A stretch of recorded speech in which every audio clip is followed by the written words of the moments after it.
Hi students, welcome to Grey Friars Degree College online classes. చూడండి మనకి second బిఎస్సిలో chemistry subject సంబంధించినటువంటి paper second BSc paper name ఏంటంటే మనకి spectroscopy and physical chemistry అంటే వర్ణపట శాస్త్రము మరియు భౌతిక రసాయన శాస్త్రము. సో ఈ రెండు పార్ట్లు కలిపి మనకి మొత్తం ఓవరాల్గా సబ్జెక్ట్ అనేది ఉంటుంది.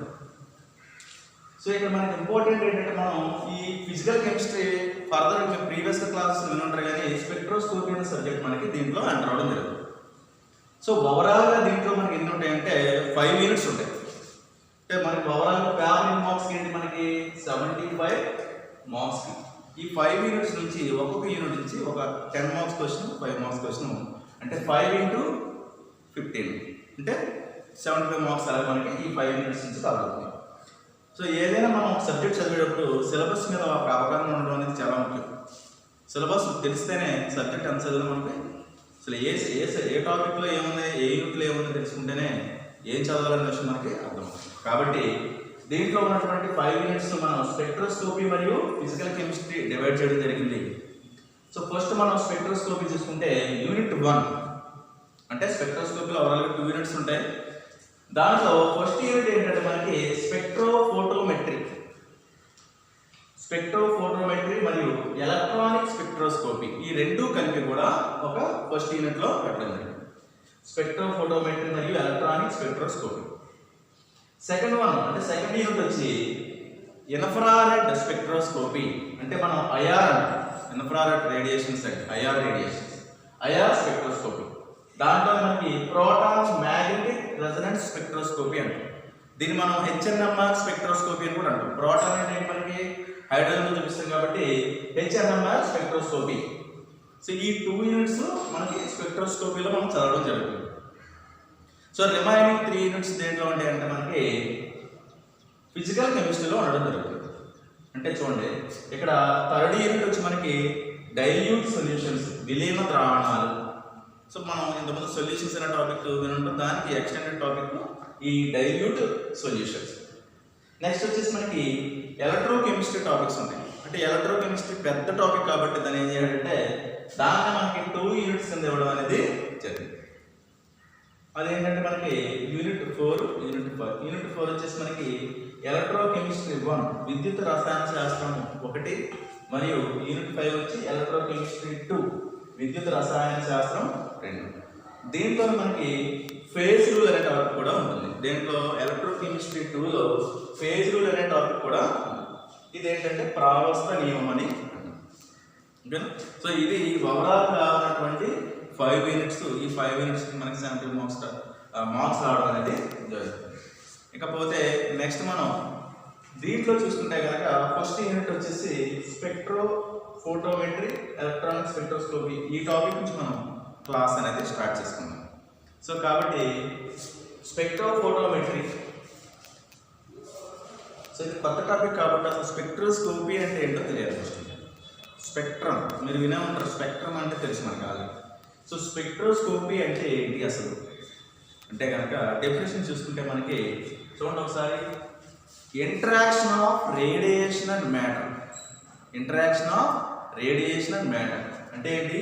వికిరణాలు పదార్థంపై జరిపే అన్యోన్య చర్యలనే మనం ఏమంటామంటే స్పెక్ట్రోస్కోపీ అంటాం.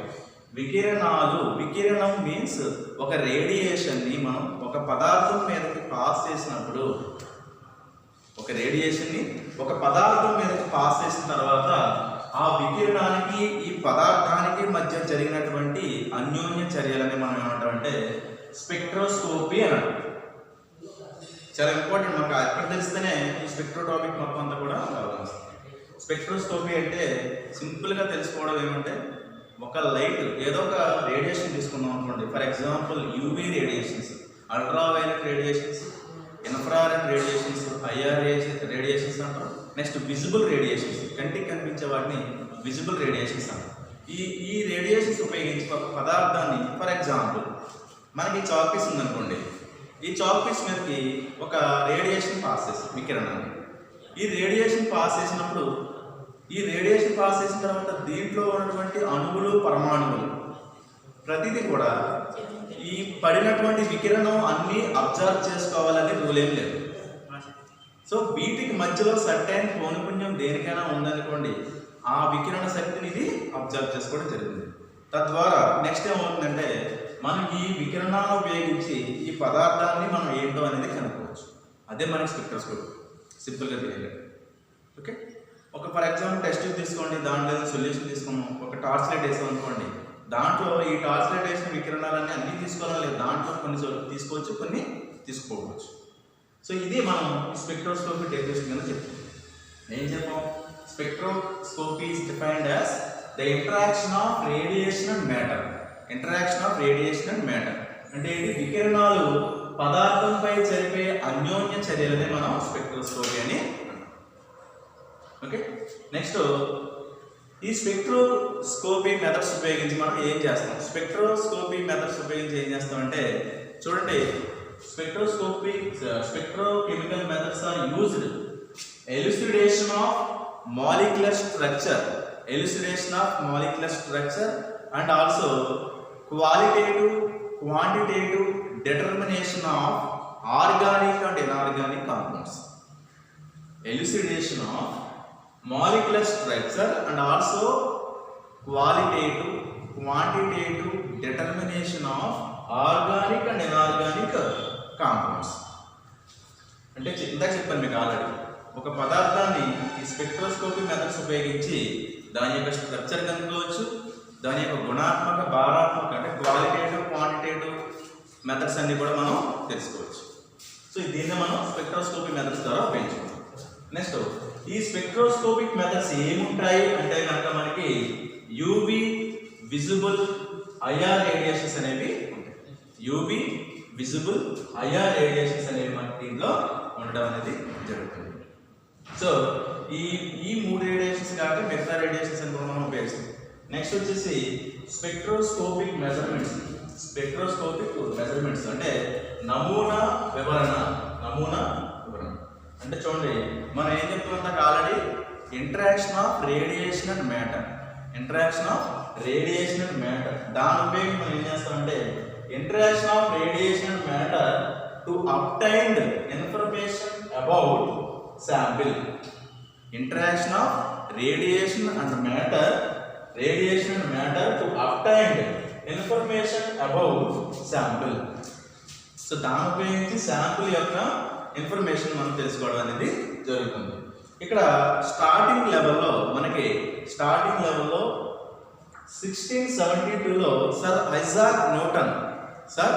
ఐజాక్ న్యూటన్ అనే సైంటిస్ట్ ఏం చేయడంటే ఈ స్పెక్ట్రోస్కోపిక్ మెథడ్స్ కి కొంతవరకు డిస్కవర్ చేయడం అనేది జరిగింది. దాన్ని ఫర్దర్గా 1859-60లో రాబర్ట్ విలియం బున్సెన్ మరియు జి కిర్కాఫ్ అనే సైంటిస్టులు ఏం చేయాలంటే దాన్ని ఫర్దర్గా డిస్కవర్ చేయడం అనేది జరిగింది. ఓకే, ఈ స్పెక్ట్రోస్కోపిక్ మెజర్మెంట్స్ అంటే నమూనా వివరణ మనం ఎలా చేస్తాం అంటే మీకు ఆల్రెడీ లాస్ట్ చెప్పాను కదా, ఒక లైట్ మనం ఒక పదార్థం మీద పాస్ చేసిన తర్వాత మనం డెఫినేషన్ చెప్పుకున్నాం, the interaction of radiation and matter. ఒక లైట్ని ఒక పదార్థం మీద పాస్ చేసినప్పుడు జరిగే ప్రాసెస్ మనం ఇది స్పెక్ట్రోస్కోపిక్ మెజర్మెంట్స్. అది ఎలా జరుగుతుంది అనేది చిన్న మనం ఎగ్జాంపుల్ ద్వారా చూసుకుందాం. చూడండి, ఇక్కడ డయాగ్రామ్లో మనం ఒక లైట్ని పాస్ చేస్తామని చెప్పాం. ఒక లైట్ని మనం ఒక సబ్స్టెన్స్ పాస్ చేస్తాం. ఈ లైట్ని ఎలా పాస్ చేస్తాం చూడండి, ఇక్కడ చూడండి, ఈ పాసింగ్ చూడండి. సో ఒక వేవ్ లెంత్ ఒకే లైన్లో ఒక వేవ్ లెంత్ ద్వారా వెళ్తుంది. అంటే ఏంటి, సింగిల్ వేవ్ లెంత్ వెళ్ళాలి. అంటే మనం దానికోసం ఏం చేసుకుంటామంటే మనం చీలిక పెట్టుకుంటాం, దాన్ని స్లిట్ అంటాం. మనం చీలిక పెట్టుకుని అంటే ఈ లైట్ అంతా కూడా ఒకసారి పడకుండా ఒక లైన్లో పడాలి. ఒక వేవ్ లెంత్లో లైట్ అనేది పాస్ అవ్వాలి. అంటే చూడండి, దీని ద్వారా మనకి లైట్ అనేది పాస్ అవుతుంది. ఈ పైన కింద కూడా మనం అడ్డు పెట్టడం జరిగింది.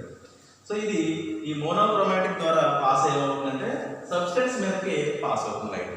ఈ సబ్స్టెన్స్ మనం ఈ టెస్ట్ యొక్క సబ్స్టెన్స్ తీసుకుని అనుకోండి, ఈ సబ్స్టెన్స్ మీదకి ఈ మోనోక్రోమాటిక్ లైట్ పాస్ అయ్యి దాంట్లో ఇప్పుడు ఆ సబ్స్టెన్స్లో మొత్తం అంతా కూడా అబ్జర్వ్ చేసుకోవాలనే రూల్ ఏం లేదు.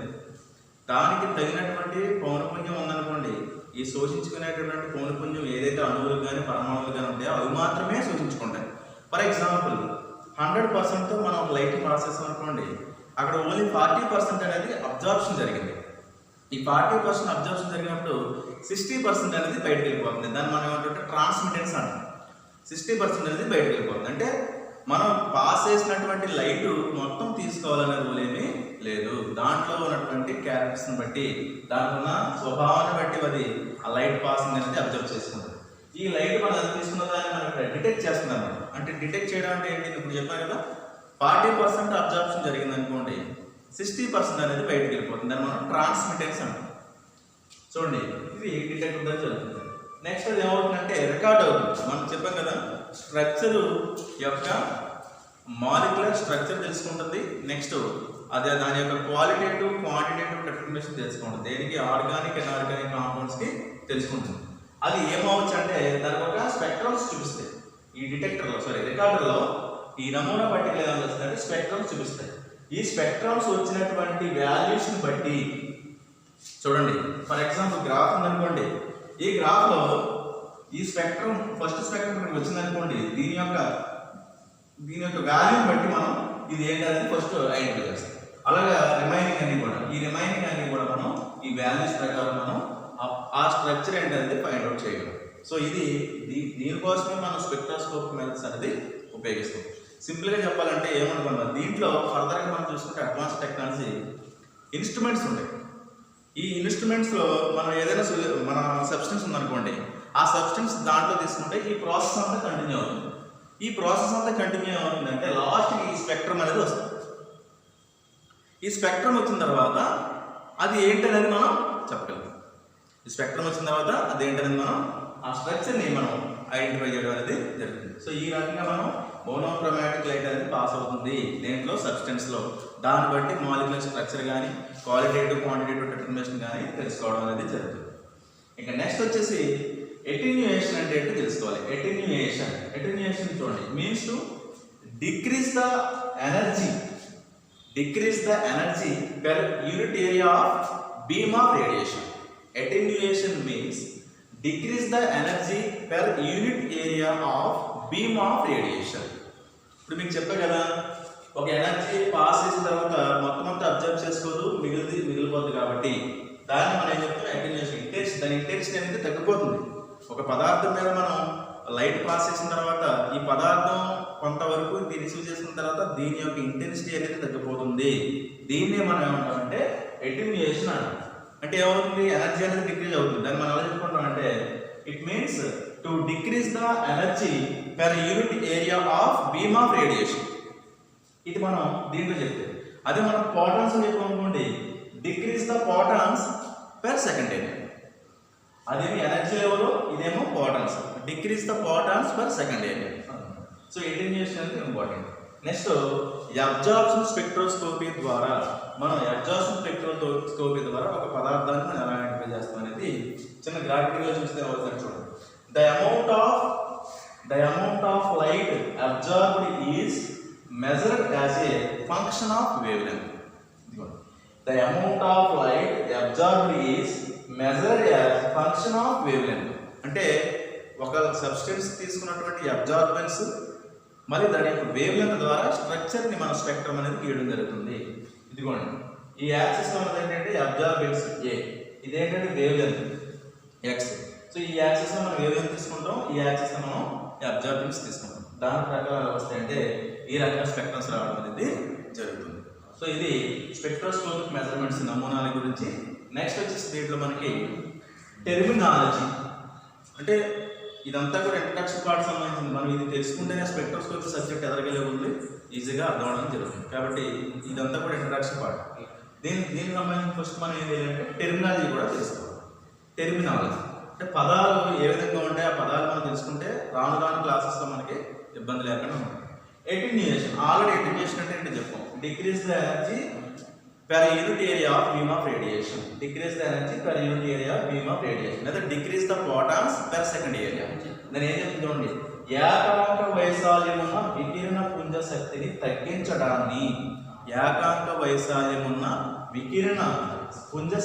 తగ్గించడాన్ని మనం ఏమంటాం? అటెన్యుయేషన్ అని. దానిలో మనం డిస్కస్ చేస్తాం. నెక్స్ట్ సెకండ్ వన్ వచ్చేసి మోనోక్రోమాటిక్ రేడియేషన్. మోనోక్రోమాటిక్ రేడియేషన్ కూడా ఆల్రెడీ మన దీంట్లో వచ్చింది. సో మోనోక్రోమాటిక్ రేడియేషన్ ఏం చెప్పాం? ఓవరాల్గా మొత్తం లైట్ అంతా పాస్ అవ్వకుండా జస్ట్ మోనోక్రోమాటిక్ ఒక వేవ్ లెంత్ ఉన్న లైట్ అనడం కోసం మనం ఏం చేస్తామంటే స్లిట్ పెట్టడం అనేది జరుగుతుంది. దాని it is radiation of single colour. It is radiation of single colour. ఒకే విలువ గల తరంగ దైర్ఘ్యం ఉన్నటువంటి వికిరణ పుంజాన్ని పంపించడమే మోనోక్రోమాటిక్ రేడియేషన్. నెక్స్ట్ వచ్చేసి ట్రాన్స్మిటెన్స్. ట్రాన్స్మిటెన్స్ అంటే పారోషికము అంటాం, లేదా ప్రసారితత్వము అంటాం. ప్రసారితత్వము.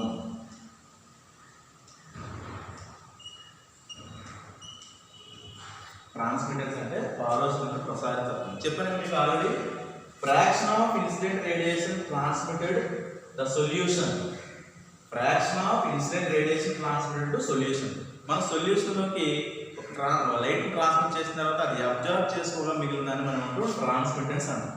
దీన్ని పర్సంటేజ్లో చెప్పాలంటే పర్సంటేజ్ P అంటే transmittance P is equal to P/P0 into 100%. దానికి పర్సంటేజ్ అనుకోవాలంటే అంటే దీన్ని ఎలా ఎక్స్ప్రెస్ చేస్తాం మనం? పర్సంటేజ్లో ఎక్స్ప్రెస్ చేస్తాం. ట్రాన్స్మిటెన్స్ అనేది పర్సంటేజ్లో ఎక్స్ప్రెస్ చేయడం అనేది జరుగుతుంది. నెక్స్ట్ వచ్చేసి దీంట్లో అబ్జార్బెన్స్ కూడా చెప్పాం మనం. అబ్జార్బెన్స్ స్పెక్ట్రోస్కోపీ చెప్పాం. దాని ప్రకారం కూడా స్పెక్ట్రోస్కోపీ అంటే ఎంతవరకు అబ్జర్వ్ చేసుకుంటుంది అనేది అబ్జార్బెన్స్. నెక్స్ట్ వచ్చేసి బీర్స్ లా. కొంచెం ఇంపార్టెంట్ మనకి. బీర్స్ లా ఒకటి, లాంబర్ట్స్ లా ఒకటి. నెక్స్ట్ ఫర్దర్గా ఈ రెండు కలిపి వచ్చిన రూల్ ఏంటంటే బీర్ లాంబర్ట్స్. అంటే బీర్స్ లా తెలియాలి, లాంబర్ట్స్ లా తెలియాలి, అప్పుడు మనకి బీర్ లాంబర్ట్స్ లా వస్తుంది. సో బీర్స్ లా అంటే ఏంటో చూడండి. Absorbance is directly proportional to the concentration of absorbing species and to the path length of absorbing medium. Beer's law అంటే absorption directly proportional to the concentration of absorbing species. Concentration మీద మరియు దాని యొక్క wave length తరంగ దైర్ఘ్యం మీద కూడా ఆధారపడి ఉంటుంది. దీన్ని మనం ఏమంటామంటే బీర్స్ లా అంటాం. ఈ బీర్స్ లా గురించి ఇంకా తెలియండి మనం. బీర్స్ లా ఒకటి, లాంబర్ట్స్ లా ఒకటి. నెక్స్ట్ బీర్స్ లాంబర్ట్స్ లా తెలుసుకుంటే, సో బీర్స్ లా మనం ఎలా ఎక్స్ప్రెస్ చేస్తామంటే A is equal to log P0/P is equal to epsilon BC. log P0/P is equal to epsilon BC. A means absorbance. అంటే బీర్స్ లా మనం ఈ విధంగా చెప్పుకోవడం జరుగుతుంది. సో నెక్స్ట్ క్లాసెస్లో మనం లాంబర్ట్స్ లా, బీర్స్ లాంబర్ట్స్ లా గురించి డిస్కస్ చేస్తాం. Thank you.